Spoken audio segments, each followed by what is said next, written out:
오늘 주일 예배에 나오신 여러분을 주님의 이름으로 환영하고 축복합니다. 전 성도 성경 읽기 캠페인에 모두 동참합시다. 이번 주 성경 읽기 범위는 창세기 31장부터 창세기 45장입니다.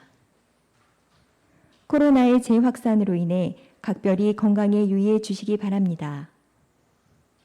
오늘 오후 예배 후 2층 원탁방에서 셀 리더 교육이 있습니다. 12월 25일 오전 11시 성탄 축하 예배가 있사오니 감사 예물과 함께 주님 오신 날을 준비해 주시기 바랍니다. 이번 주 교회 청소는 3셀입니다. 이상으로 교회 소식을 전해드렸습니다. 오늘 하나님 말씀 이사야 9장 1절에서 7절입니다. 오늘 우리에게 주신 하나님 말씀 이사야 9장 1절에서 7절 구약성경 페이지 수로는 977페이지 있습니다. 네, 977. 이사야서 9장 1절에서 7절까지입니다. 우리 합독하겠습니다. 전에 고통받던 자들에게는 흑암이 없으리로다. 옛적에는 여호와께서 스불론 땅과 납달리 땅이 멸시를 당하게 하셨더니 후에는 해변길과 요단 저쪽 이반의 갈릴리를 영화롭게 하셨느니라. 흑암에 행하던 백성이 큰 빛을 보고 사망의 그늘진 땅에 거주하던 자에게 빛이 비치도다. 주께서 이 나라를 창성하게 하시며 그 즐거움을 더하게 하셨으므로 추수하는 즐거움과 탈취물을 나눌 때의 즐거움 같이 그들이 주 앞에서 즐거워하오니 이는 그들이 무겁게 맨 멍에와 그들의 어깨의 채찍과 그 압제자의 막대기를 주께서 꺾으시되 미디안의 날과 같이 하셨음이니이다. 어지러이 싸우는 군인들의 신과 피 묻은 겉옷이 불에 섭같이 살라지리니 이는 한 아기가 우리에게 낳고 한 아들을 우리에게 주신 바 되었는데 그의 어깨에는 정사를 메었고 그의 이름은 기묘자라 모사라 전능하신 하나님이라 영존하시는 아버지라 평강의 왕이라 할 것임이라. 그 정사와 평강의 더함이 무궁하며 또 다윗의 왕자와 그의 나라에 군림하여 그 나라를 굳게 세우고 지금 이후로 영원히 정의와 공의로 그것을 보존하실 것이라. 만군의 여호와의 열심히 이를 이루시리라. 아멘. 할렐루야. 오늘 하나님께서 우리에게 주신 이 본문 말씀으로 메시아 예언이라는 제목으로 말씀을 선포합니다. 하나님의 그 은혜와 그 섭리 가운데 좀 위험하고 어려운 시기를 지나가고 있지만 성탄절이 다가오고 있고 한 해가 저물어가고 있습니다. 오늘 하나님 말씀을 들을 때 은혜 받고 영육이 회복되기를 주의 이름으로 축복합니다. 오늘 이 본문 말씀은 예수님이 오시기 전 약 500년 내지 한 600년, 물론 약간의 차이는 있겠지만 학자들에 의하면 그렇습니다. 500년 내지 한 600년 전에 주님이 어떤 모습, 어떤 곳에 오시고 또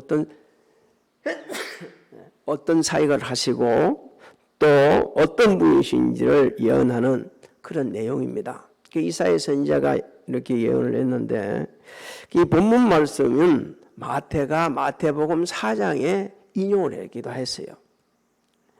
이사야 선지자는 전에 고통받던 자들에게는 흑암이 있으리다, 흑암이 없으리로다 이렇게 선포를 하고 있죠. 이제 전에 고통받던 지역이 어디냐? 그는 당시 이스라엘 북쪽 변반과 그 다음에 갈릴리 지역을 말합니다. 당시 그 이스라엘 북쪽 변방과 갈릴리 지역은 아수르나 바벨론이 침공할 때 제일 먼저 타겟이 돼가지고 그래서 그 짓밟혔어요. 아주 약탈을 당했어요. 너무 고통을 많이 당했습니다.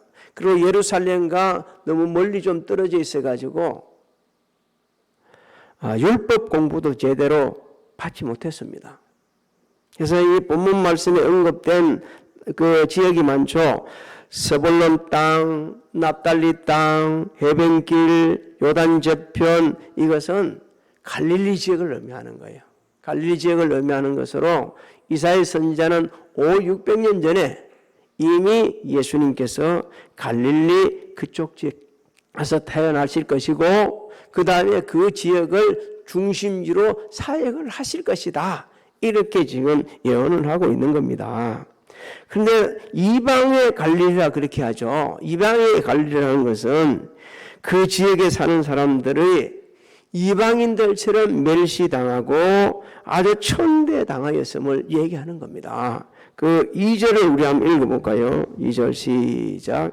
흑암에 행하던 백성이 큰 빛을 보고 사망의 그늘진 땅에 거주하던 자에게 빛이 비치도다. 흑암에 행하던 백성, 그늘진 땅에 거주하던 자, 이것은요, 당시 그 지역에 살고 있던 사람들이 이방인처럼 그리고 멸시천대를 받고 살았다고 이렇게 표현을 하고 있는 거예요. 그것이 이제 반전의 역사가 일어나는데 왜 그렇게 멸시천대를 받고 그렇게 살았는가?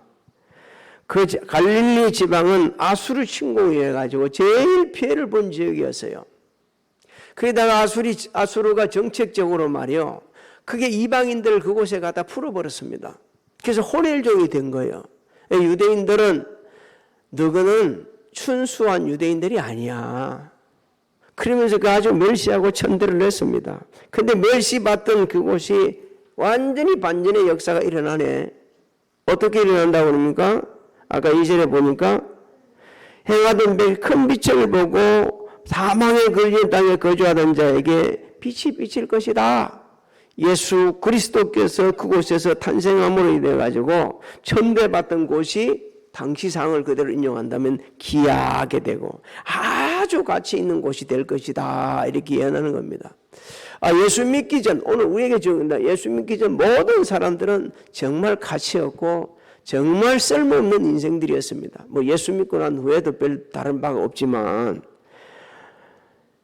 하지만 예수 그리스도를 말미암아 죄와 흠으로 죽을 수밖에 없는 인생들이 구원을 받고 새로운 피조물, 새로운 존재가 된다는 것을 우리에게 지금 예언해주고 있고 예시해주고 있는 겁니다. 3절도 우리 같이 한번 읽어볼까요? 3절 시작.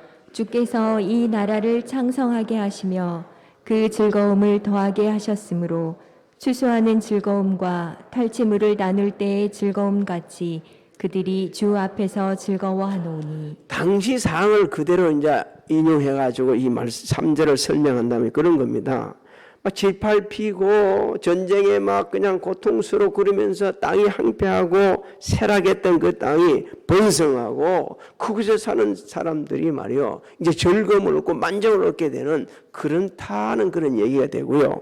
영적으로 보게 되면 예수님께서 빛으로 오셔가지고 그곳에 이제 탄생하기 때문에 아주 최고의 기쁨, 최고의 만족감을 주신다는 겁니다. 이사야 선지자는 예수님으로 말미암아 누리게 되는 큰 기쁨을 두 가지로 지금 표현을 하고 있죠. 3절에 보게 되면 하나는 추수의 기쁨, 하나는 군인들이 전리품을 나누는 기쁨에 비유를 하고 있습니다. 농부들에게 가장 큰 기쁨이 무엇입니까? 추수할 때. 모든 걸 다 모든 고통을 잊어버리는 거예요. 그 모든 고통을 싹 잊어버리는 것처럼 그동안에 고통스럽고 힘들었던 그 갈릴리 지역의 사람들 예수 그리스도로 말미암아 최고의 만족, 최고의 기쁨을 누리면서 모든 고통을 다 잊어버린다는 것입니다. 그래서 예수님의 오심으로 말미암아 최고의 만족감을 주신다고 이렇게 말씀하고 있는 거예요. 그 다음에 이 군인들이 전쟁에 나와가지고 전리품을 나눈다는 것은 완전한 승리를 말하거든요. 완전한 승리만이 전리품을 나눌 수 있는 거예요. 그래서 영적으로 우리에게 적용하게 되면 예수님께서 세상에 오셔가지고 죄와 사망을 멸하심으로 우리는 완전한 승리를 거두는 놀라운 반전의 역사가 일어난다. 축복의 역사가 일어날 것이다. 이렇게 지금 예언을 하고 있는 겁니다. 그래서 3절에 보게 되면 자세히 한번 들여다보세요. 즐거움이 몇 번이 나옵니까? 4번이나 반복되고 있어요. 주님으로부터 주시는 그 기쁨, 그것은요, 완전한 기쁨, 세상이 줄 수 없는 기쁨인 것을 우리에게 말씀해 주고 있는 겁니다. 그런데 우리가 지금 사는 모습을 보게 되면 기쁨이 하나도 없는 사람들처럼 살고 있어요. 왜 그렇습니까? 물론 상황적으로 볼 때 지금 무슨 기쁜 일이 있겠어요. 이거 염려 걱정스럽고 교회에 나오는 것도 지금 보통 마음을 갖고 못 나오는 거예요. 조금 전에도 어느 선도님 전화가 왔어요. 내가 나오는데 아이고 목사님 막 길도 미끄럽고 그래서 막 나오다가 다시 들어갔습니다. 잘했습니다. 그러면서 그러면 어디 성경을 읽으면 좋겠어요? 이사야 9장 1절부터 7절을 읽으십시오. 그러면서 제가 잠깐 기도를 해주고 일이 나왔거든요. 기쁨이 없을 수가 없어요. 하지만 여러분 이 어지러운 시간을 주님과 함께 동행하시기를 주 여러분 소망합니다. 그러면 환경을 이기고 자신을 이기고 세상을 이기고 가난도 이기고 질병도 이기면서 기쁨이 넘치는 거예요. 아파도 주님 은혜 가운데 낫게 해주시겠지. 이 믿음이 강하게 오니까 괜찮은 거예요. 어떤 상황에 처해라도 우리가 절구할 수 있는 예수 그리스도 한 분만으로 자족할 때에 우리 인생에는요 반전의 역사가 일어납니다. 세상 것으로 자꾸 채워지려고 하다 보게 되면 반전의 역사가 일어나는 게 아니고 오히려 더 힘들고 고통스러워요. 그래서 4절부터 또 5절을 한번 읽어봅시다.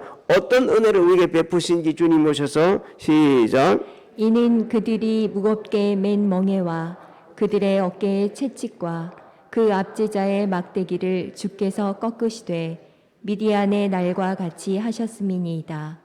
어지러이 싸우는 군인들의 신과 피 묻은 겉옷이 불의 섭같이 살라지리니. 영적으로 우리가 이 말씀을 정리를 하면 이렇습니다. 예수님이 오셔가지고 우리의 멍에, 죄와 사망의 멍에를 완전히 꺾어주심으로 인해가지고 우리는 참 자유를 누리고 기쁨을 누리게 되는 거죠. 그리고 군인들이 말이요 신과 피 묻은 겉옷을 벗어가지고 불에 살라빈다는 것은요 참된 평강을 의미합니다. 그래서 천사들이 왔을 때 뭐라고 그랬죠? 찬양할 때 하늘에는 하나님께는 영광이요 땅에서는 하심을 입은 사람들 중에 평화다 그렇게 선포를 했습니다. 그러면 대간절 예수님이 어떤 분이신데 우리에게 그렇게 큰 은혜를 베풀 수가 있겠냐는 거죠. 예수님이 어떤 분이신데 그런 은혜를 우리에게 베풀어 줄 수가 있냐는 거죠. 그래서 이사야 선지자는 6절부터 7절을 통해 가지고 그거를 자세하게 구체적으로 읽혀주고 있습니다. 6절을 먼저 우리 한번 읽어봅니다. 시작. 이는 한 아기가 우리에게 낳고 한 아들을 우리에게 주신 바 되었는데 그의 어깨에는 정사를 메었고 그의 이름은 기묘자라 모사라 전능하신 하나님이라 영존하시는 아버지라 평강의 왕이라 할 것임이라. 한 아기가 우리에게 낳고 한 아들을 우리에게 주신 바 되었다는 것은요 낳고 주신 바 되었다는 말씀을 바꾸면 하나님께서 메시아를 보내주시겠다, 예수님을 보내주시겠다 이렇게 지금 확신을 하고 있는 거예요. 그렇게 지금 확신을 예언을 하고 있는 겁니다. 그리고 예수님께서 아주 특별한 방법으로 이 역사의 무대에 등장할 것을 지금 우리에게 일깨주시고 있는 거죠. 이사야 선지자 예언대로 예수님은 아주 특별한 모습으로 특별한 방법으로 우리 인류 역사의 무대에 등장을 합니다. 성령으로 잉태를 하시죠. 그러고 나서 누구 몸을 빌어서 동정녀의 몸을 빌어가지고 이 세상에 딱 등장을 하십니다. 하나님께서 왜 그렇게 하셨을까요? 나는 이런 분이야. 하나님 자신을 나타내기 위해서요? 안 그렇습니다. 성경은 우리에게 읽게 주십니다. 온 인류를 죄에서 구속하시라고. 예수님은 참 사람이시고 참 하나님이시고 죄가 없으신 분이심을 온 세상에 읽게 주시고 구세주로 오셨다는 것을 읽게 주시기 위해서 아주 특별한 방법으로 이 세상에 오게 하셨습니다. 마태복음 1장 21절에 보면 이렇게 기록되어 있습니다. 마태복음 21장 같이 한번 읽어볼까요? 시작. 아들을 낳으리니 이름을 예수라 하라. 이는 그가 자기 백성을 그들의 죄에서 구원할 자이심이라 하니라.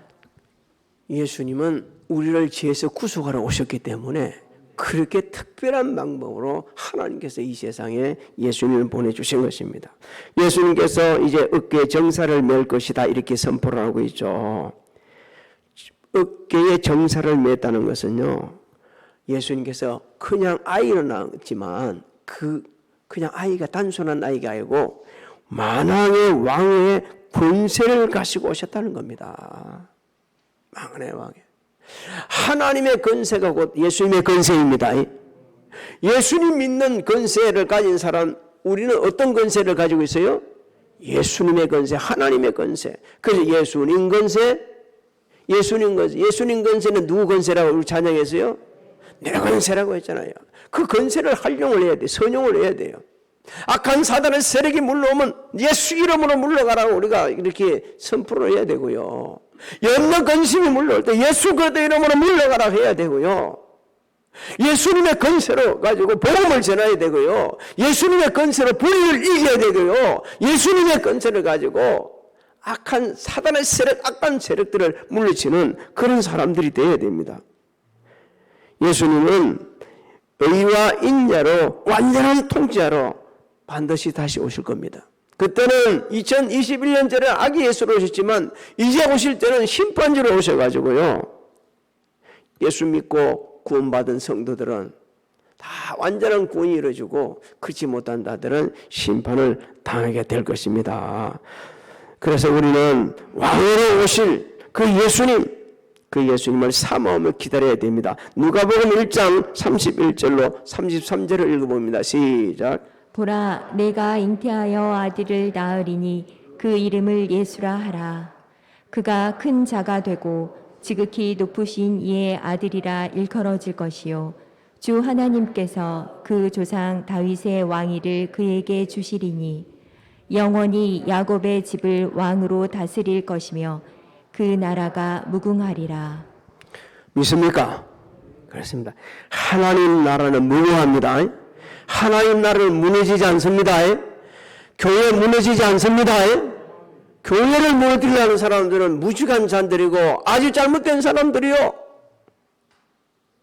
영원 무궁할 교회를 갖다가 하나님 나라와 의를 이루는 곳을 갖다가 무너뜨리고 덤비려 한다 그러면 말도 안 되는 소리죠. 그만큼 무식한 인간은 없는 겁니다. 예수님을 가르쳐서 이사야 선지자는 계속 예언합니다. 기모자다, 모사다, 전능하신 하나님이시다, 영존하신 아버지시다, 평강의 왕이시다 이렇게 말씀하고 있지 않습니까? 이 예언은 받고 항아리로 딱 정리하게 되면 예수님은 누구시라는 거예요? 하나님이시라는 거예요. 사람의 몸을 입고 오신 하나님 되심을 갖다 우리에게 일깨주고 있는 겁니다. 본질적으로 예수님은 하나님의 속성을 가지신 분이라고 말씀하고 있는 거예요. 그래서 모사라는 것은요, 우리 인간이 스스로 극복할 수 없는 모든 것을 다 해결해 주실 분이 있는 아주 탁월한 카운셀, 상담자가 되신다고 우리에게 말씀해 주고 있는 겁니다. 탁월하신. 무릇 가르사에 사람이 할 수 없는 일을 누구나 할 수 있어요? 하나님은 하실 수 있는 일. 그 하나님이 누구시라고요? 예수 그리스도라고 말씀하시는 겁니다. 그래서 예수님은 우리의 아픔, 우리의 고통, 우리의 질병, 우리의 모든 것을 다 쌓아 주시고 해결해 주시고 위로해 주시고 구원해 주시는 분이라고 예언을 하고 있습니다. 그래서 예수님은 하나님의 능력, 영원성을 비롯한 신적 속성을 가지고 있다고 지금 그렇게 예언을 하는 겁니다. 그래서 예수님은 하나님 아버지의 마음으로 온 인류를 죄에서 구속하여 주시고, 그래서 이 세상에 사람의 몸을 입으시기까지 오셔서 죽으시기까지 복종을 하신 것입니다. 그래서 예수님은 평강의 왕으로 오셨어요. 세상 권세들처럼 막 힘을 가지고 권력을 가지고 밀어붙이는 게 아니고 사람을 통치해가는 게 아니고 평강으로, 평화의 원리로 다스려 가실 것이다. 그 7절을 우리 한번 읽어볼까요? 시작. 그 정사와 평강의 더함이 무궁하며 또 다윗의 왕자와 그의 나라에 군림하여 그 나라를 굳게 세우고 지금 이후로 영원히 정의와 공의로 그것을 보존하실 것이라. 만군의 여호와의 열심히 이를 이루시리라. 누가 이루어주신다고요? 만군의 여호와의 열심히 이룰 것이라고 말씀하고 있습니다. 예수님께서는 온 세상에 평강을 주시러 오셨어요. 하나님 나라를 굳게 세우러 오셨어요. 공의와 정의로 영원토록 다스리기 위해서 오신다고 예시를 해주고 있는 겁니다. 여러분, 그래서 아까도 제가 말씀드렸어요. 하나님 나라는 결코 무너지지 않습니다. 하나님 나라와 의를 구하는 교회도 결코 무너질 수가 없습니다. 목사님, 근데 교회 지금 만 개나 되는 교회가 코로나19가 안 돼서 문을 닫았다면서요. 우리나라 종교국에서 조사를 해보니까 코로나19가 안 돼서 전국에 10,000개의 교회가 문을 닫았다고 그렇게 이제 조사가 됐다고 그래요. 근데 여러분, 그런데도 그럽니까? 아니요. 그렇게 잠깐은 그렇게 될 줄 모르지만 하나님 나라는 영원하십니다. 믿습니까? 그 나라의 의를 구하는 교회도 반드시 세워지고 또 세워질 것입니다. 사랑하는 성도 여러분, 예수님께서는 생명의 빛으로 이 세상에 오셨어요. 우리의 죄와 사망에서 우리를 죄와 사망에서 구원해 주시려고 자신이 직접 우리 죄를 대신 지셨어요. 이 세상에 놀러 오는 것이 아닙니다. 죄인이 되셨고 그 십자가를 지셨고 그리고 십자가의 고통을 당하면서 돌아가셨습니다. 그리고 우리 죄를 사해 주시고요. 3일 만에 부활해서 산 소망을 주셨어요. 그 예수님을 구주를 영접하는 자에게는 하나님의 자녀가 되는 권세를 회복해 주셨습니다. 할렐루야. 영접받는 자 곧 그 이름을 믿는 자들에게는 하나님의 자녀가 되는 권세를 주셨으니 이는 혈통으로나 육적으로 사람의 뜻으로 나지 아니고 하나님께로부터 난다 하셨습니다. 하나님의 은혜요. 그래서 우리에게는 영원한 생명을 주었고 천국을 소망하며 살아갈 수 있는 은혜를 주셨습니다. 이 세상이 전부라면 여러분 지금 교회 와서 있을 필요 없어요. 무엇 때문에 이 아까운 시간에 여기 있습니까? 이 땅이 이 세상이 전부라 그러면 지금처럼 바르게 살라고 하지 마십시오. 그렇게 살지 말아야 돼요. 악착같이 살고 즐겁게 살고 인생을 즐기며 살아야죠. 그런데 여러분, 우리는 이 세상이 끝이 아니고 하나님 나라가 있음을 믿습니다. 그렇기 때문에 예수님을 닮고 예수님을 따라 살고 예수님처럼 살기를 소망하고 사는 겁니다. 예수님은 이 세상에 오셔가지고 세상에 줄 수 없는 큰 기쁨을 우리에게 주셨어요. 세상에 줄 수 없는 참된 평강을 주셨습니다. 그래서 예수님으로 말미암아 누리는 기쁨, 평강은 세상이 주는 기쁨과 비교할 수가 없습니다. 돈이 없어도 기뻐요. 할렐루야. 몸이 아파도 감사해요. 세상 권세 없어도 대통령에 출마 한 번도 모르고 세상을 떠나도 기뻐요. 어떤 사람은요, 대통령을 막 안 되면서도 막 계속 나. 어제도 막 전화를 왔어요. 나 전화, 어떻게 내 전화번호 알았는지 전화를 와가지고 말이야. 누굽니다. 그랬어요. 참. 우리 그래 안 나가도 기뻐요. 오늘 예배 드린 게 얼마나 감사합니까? 이 코로나19 속에 벌벌 떨고 있을 때 우리는 나 자유 얻었네, 너 자유 얻었네, 우리 모두 자유 얻었네. 할렐루야. 억지로 하는 것 같아. 겁나가지고 괜시히 앉아있어 하는 것 같아.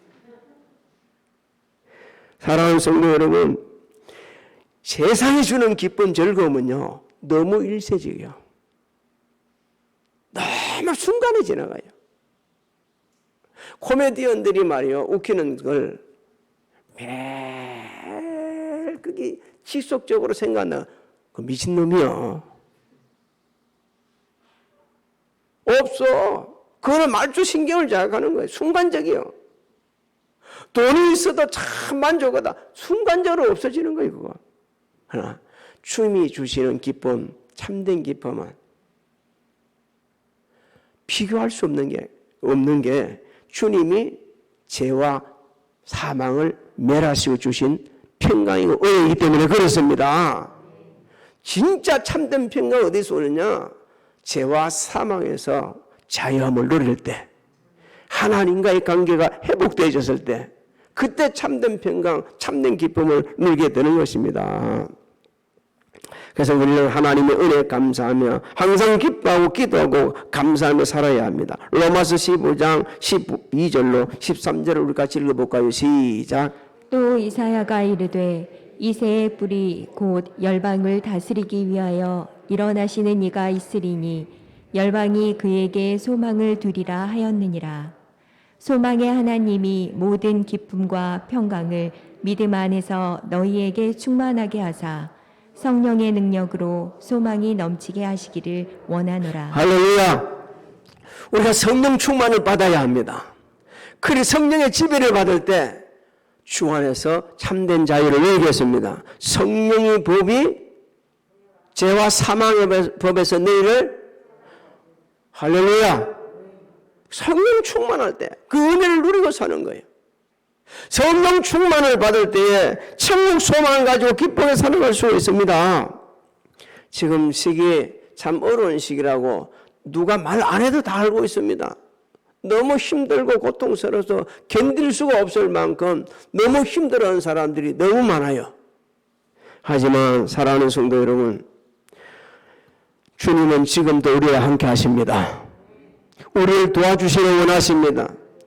우리 모든 고통 속에서 건져주시기를 원하십니다. 그 주님은 이미 2021년 전에 오셨어요. 그리고 지금도 예수님을 구주로 영접하는 모든 자들의 마음속에 오시고 계십니다. 그리고 구름 타고 가신 그대로 다시 구름 타고 천사들의 호령을 따라 속에서 우리에게 다시 오실 것입니다. 우리는 우리 주님 다시 오실 것을 사모하면서 주님의 품성을 담고, 그래서 온유하고 겸손하게 사람들에게 이 어려운 시기에 은혜로운 영향을 끼쳐야 합니다. 그리고 예수 그리스도의 정의이 되어야 합니다. 기쁘다 구주 오셨네. 주님을 구주로 영접하게 되면 당신 인생의 전환점이 일어날 수 있다고 그렇게 선포를 하면서 다시 오실, 우리 주님 다시 오실 때 우리도 기쁨으로 맞이할 수 있기를 예수님의 이름으로 축원합니다. 축원합니다. 이번 이제 주중에 보게 되지면 24일 날이 목요일이에요. 목요일 돼가지고 우리가 그때 정말 축가 잔치를 해야 되는데, 예? 금요일. 참 감사해요. 우리 성도들이 참 똑똑해. 금방 진짜 금요일에서 이 금요 심야 예배에 우리가 그렇게 잔치는 못 하잖아요. 축가 예배를 못 드리기 때문에 제가 그 문자로 올리라 그랬어요. 단톡방에 올려 셀 리더 권사님들은 의무적으로 참여해라. 그렇게 했는데 꼭 그분들만 의무로 참여할 게 아니고 가능하면 우리 성도님들이 참여를 하셔서, 자, 우리가 막 아이들하고 같이 하면 좋지만 안 되지만 짧은 시간이지만 우리가 전체는 아니겠지만 모일 수 있는 분들 모여가지고 함께 주나심을 축하하는 그런 시간을 가졌으면 좋겠습니다. 그러면 찬양하고 말씀 딱 선포하고 기도하면서 빨리 그러면서 정리해서 마치고, 그 다음에 그러고 나서 25일 날 11시에 예배를 드리면 하나님께 더 큰 은혜를 베풀 줄 믿습니다. 너무 또 몸이 피곤하고 두렵고 떨리면 집에서 그렇게 하시기 바랍니다. 그렇게 하시고, 또 토요일 날 그 주일 11시에 우리가 성탄 예배를 드리고, 26일 날은 마지막 2021년 마지막 주일인데 그날은 계속 예배가 3일 예배부터 시작해 계속 이어지기 때문에 하나님 앞에 기도했어요. 하나님, 그날은 그냥 오전 예배만 드리려고 하는데 어떻습니까? 야단 안 치시는 것 같아서 오전 예배만 이제 드리려고 꼭 하나님께 여쭤보고 합니다. 그렇게 오전 예배만 드리기로 계획을 세우고 있으니까 그렇게 하시고, 목사님 무슨 예배가 그리 많아요. 새벽 예배 드려야죠. 또 며칠 또? 3일 예배 또? 금요시여 예배 또? 토요일 예배 또 다음에? 너무 행복하지 않습니까? 괜히 하는 것 같아요. 행복해요. 기쁜 마음으로 나오셔서 함께 지금 아멘한 것처럼 나와서 함께 예배 드릴 수 있기를 주의 이름으로 소망합니다. 이사야 선지자의 예언대로 낮고 낮은 이 세상에 사람의 몸을 입으시고 오셔서 우리의 죄의 명예가 사망의 명예를 풀어주시고 십자가의 고통을 당하신 주님 감사와 찬양과 영광을 돌립니다. 어려운 시기 지나가면서 주님이 주신 참된 기쁨, 주님이 주신 참된 평안을 누리고 살아야 하는데 세상 풍조를 그대로 닮아 사는, 그래서 염려하고 걱정에 매여 있는 우리들의 모습, 지금 이 종이 우리 사랑하는 성도들과 함께 회개하며 용서를 구하오니 하나님 불쌍히 여겨 주옵소서. 소망합니다. 주님이 우리에게 주신 그 참된 평화, 참된 기쁨이 우리 한 사람 한 사람 충만히 누리게 하여 주옵시고, 이 충만한 은혜가 어려운 시기를 지나는 모든 사람들에게 그대로 전달되는 아름다운 통로로 귀히 쓰임받게 하여 주시옵소서. 지금은 우리 주 예수 그리스도의 은혜와 하나님 아버지의 만강하신 사랑하신가 성령님의 감화감동 교통 매주 역사하시니 교회에서 가정에서 각자의 위치에서 예배드리고 영광 돌리는 사랑하는 성도들 머리와 가정, 직장, 사업장, 자녀들, 그리고 한 해 마무리와 새 계획 위에 지금으로부터 영원토록 함께 하실지어다.